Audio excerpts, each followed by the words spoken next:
Sarasota schools are moving ahead with a plan to create their own school police force. SNN's Samantha Sonner has more on the work that must be done by the start of the next school year.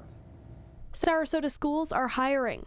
After approving a plan for sheriff's deputies to guard elementary schools next year, the school board is changing course and creating their own police force. Have a police force in place by the start of school, August of 18, big enough to cover the elementary schools. They are planning to hire 30 officers in the first year and 26 more in the second to cover middle and high schools. You have on every campus one or two, depending on the grade level probably, law enforcement officers sworn just like any other cop that you would see on the street. They'd have the power to arrest, they'd carry a gun, they would be Florida law enforcement certified cops.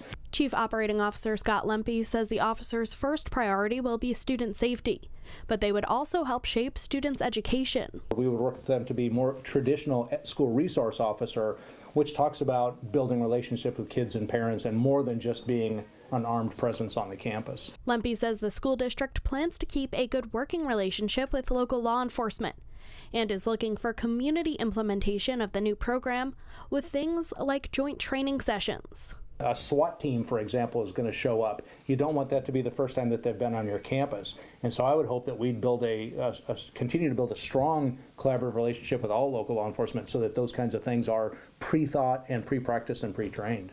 Sarasota County Sheriff Tom Knight said in a statement, quote, "I am pleased to hear the school board is getting closer to a solution for school security and look forward to assisting their efforts in any way we can to continue protecting the students of Sarasota County," end quote.